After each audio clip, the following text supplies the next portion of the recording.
आप सभी का एक बार फिर से स्वागत है हमारे एक नई वीडियो में। तो आज हम बात करने वाले हैं सोयाबीन की जो अलग अलग वैरायटियां हमारे रकबे में हमने ला कर रखी हैं। इस विषय पर थोड़ा सा डिटेल से डिस्कस करेंगे कि कौन सी वैरायटी को हमने कितने सीड डेट पर डाल के रखा है, क्या कंडीशन है और किस तरीके से हमें सोयाबीन का जो सीड डेट है ये हमें रखना चाहिए। अब काफ़ी किसानों का एक क्वेश्चन था कि हमारा जो सीड डेट है ये 20 किलो प्रति एकड़ है, 30 किलो प्रति एकड़ है, 25 किलो प्रति एकड़ है और साथ ही कई किसानों ने 48 से लेकर 50 किलो प्रति एकड़ के हिसाब से भी सीड डेट डालकर रखा है। तो किस तरीके से हमें कितना सीड डेट डालकर रखना चाहिए, इस विषय पर थोड़ा सा डिटेल से हम डिस्कस करेंगे। बाकी अगर इस वैरायटी के बारे में बात करें तो ये जो वैरायटी है हमारी JS 2433 लगी हुई है और लास्ट ईयर हमने इसका कंपैरिजन आपको NRC 150 के साथ में कंपैरिजन करके दिखाया था। अभी कई किसानों का जो सीड डेट है थोड़ा सा कम डला है। अगर देखें तो 20 से लेकर 25 किलो प्रति एकड़ के हिसाब से इस वैरायटी का सीड डेट डला है। अगर आपकी लाइन से लाइन की दूरी अगर 14 इंच आपने रखी है और अगर आपका सीड डेट 20 किलो प्रति एकड़ भी है तो भी आप इस वैरायटी को लगा कर रखें, न कि इसको पूरा खेत में आप फिर से कल्टीवेशन करें उसके बाद फिर नई वैरायटी लगाएं। क्योंकि अगर सोयाबीन के उत्पादन के बारे में और प्रॉफिट के बारे में बात करें तो किसान को 1 एकड़ से लगभग 6 से लेकर 7,000 रुपये प्रति एकड़ के हिसाब से एक शुद्ध मुनाफा मिलता है। और कई बार तो किसान को क्या होता है कि सोयाबीन जब लगाता है तो उससे घर से पैसे देने पड़ते हैं। खैर हम ये अगले वीडियो में आपको पूरा डिटेल से बताएंगे कि सोयाबीन की लागत कितनी है और किस तरीके से हमें मैनेजमेंट करना चाहिए और किसान का जो नेट प्रॉफिट है ये कितना आएगा, ये हम अगले वीडियो में सारी चीज़ें कवर करेंगे। अभी अगर हम देखें तो लास्ट ईयर हमने NRC 150 के साथ में JS 2433 का कंपेरिजन करा था और इसका जो वीडियो है हम लास्ट ईयर का जो है ये वीडियो के एंड में एक बॉक्स मिलेगा जिस पे कि आप क्लिक करके और जो वीडियो है उसको पूरा देख सकते हैं। लास्ट ईयर क्या था कि हमारा जो सीड डेट था कहीं पर 1 फीट का था तो कहीं पर 1.5 फीट का था। वहाँ हमने आपको बताया था कि इस वैरायटी में ब्रांचेस करने की कैपेसिटी है अगर आपका सीड डेट कम डलता है तो। अगर आपका जो सीड डेट है लगभग 1 फीट की दूरी पर भी है तो भी आप JS 2433 को रखें। और जो हमने हमारे रकबे में जो चीज़ें देखी हैं उसमें जो JS की वैरायटियाँ हैं इनका जो जर्मिनेशन है थोड़ा सा फास्ट होता है। जैसे कि अगर बात करें 2303 हो गया, JS 2433 हो गया और उसके बाद में और भी जैसे 2172 हो गया, 2117 हो गया। तो ये जो वैरायटियाँ चल रही हैं JS की जो वैरायटियाँ हैं इनमें आप देखोगे कि जर्मिनेशन का जो इशू है जो इस वैरायटी में आपको ज़्यादा मिलता नहीं है JS की वैरायटियों में। और हो सकता है कि हमारा जो क्षेत्र है ये JS की जो वैरायटियाँ हैं इनको थोड़ा सा ज़्यादा प्रीफर करता है तो इन वैरायटियों में हमको जो जर्मिनेशन है थोड़ा सा फास्ट दिखता है।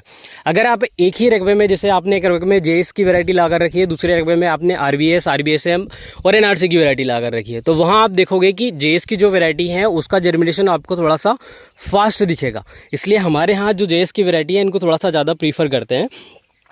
बाकी अगर हम हमारे रकबे में इसमें अगर बात करें तो इसमें क्या है कि हमने 50 kg प्रति एकड़ के हिसाब से सीड डेट डाल के रखा है।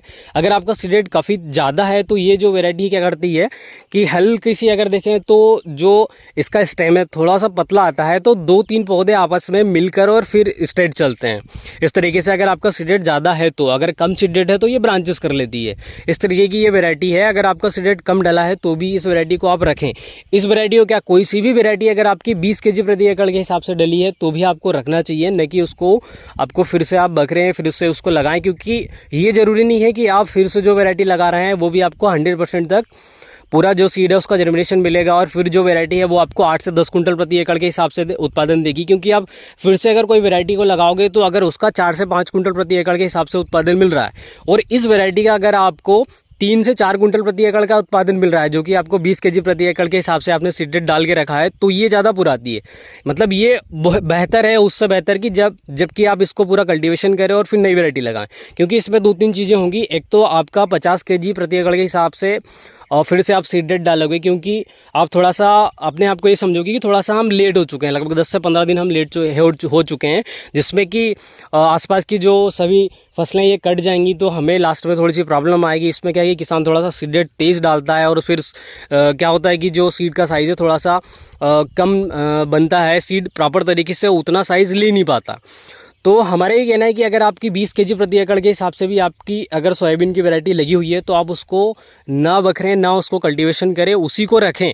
क्योंकि उसी में से आप देखोगे कि ब्रांचेस होगी, लास्ट में पूरा एरिया कवर अप हो जाएगा। आप देखते हैं कि जो बेड पर किसान सोयाबीन लगाते हैं उनका 20 केजी या फिर 15 केजी प्रति एकड़ के हिसाब से होता है। और उनका भी जो उत्पादन है ये लगभग अगर हम देखें तो 4 से लगाकर 8 कुंटल प्रति एकड़ तक का उनका उत्पादन मिलता है।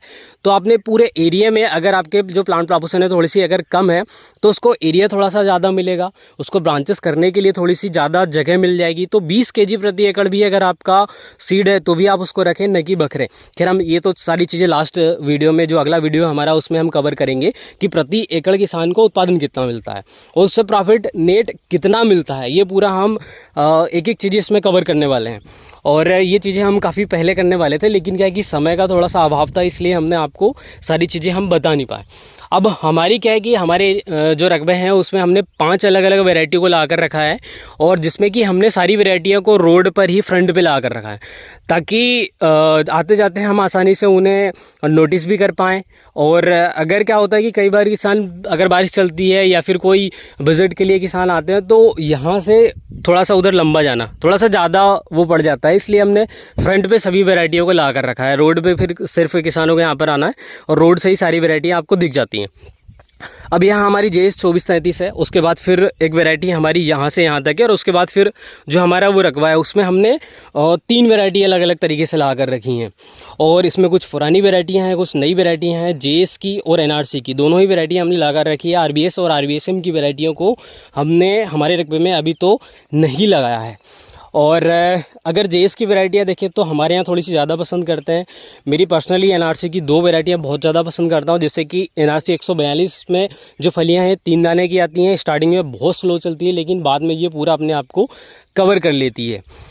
NRC 142, NRC 150 और JS की तो वैरायटियाँ लगभग सभी वैरायटियाँ अच्छा रिस्पॉन्स दे रही हैं। और इसमें हमने अभी जो वैरायटी ला कर रखी है उसमें आप देखोगे कि यहाँ जो चीज़ें आप देखोगे, यहाँ तक अगर हम देखें यहाँ तक, तो यहाँ तक NRC की वैरायटी है, वहाँ से लेकर यहाँ तक की NRC की वैरायटी है, जिसमें कि आपको जर्मिनेशन थोड़ा सा स्लो दिख रहा है। यहाँ से अगर हम देखें तो यहाँ से आप देखोगे कि JS की जो वैरायटी है उसमें आपको जो लाइनें हैं पूरी आपको दिखने लगेंगी कुछ इस तरीके से। ये देखिए, ये इसका सीड पूरा जर्मिनेट हो चुका है, ये देखिए ये कंडीशन है। और इसके बाद फिर एक NRC की वैरायटी, तो उसमें अगर आप देखोगे तो उसका जो सीड है वो भी जर्मिनेशन अभी उतना हुआ नहीं है। ये देखिए पूरा सीड आपको ऊपर दिखेगा, ऐसे में भी आपको दिखेगा ये JS की वैरायटी।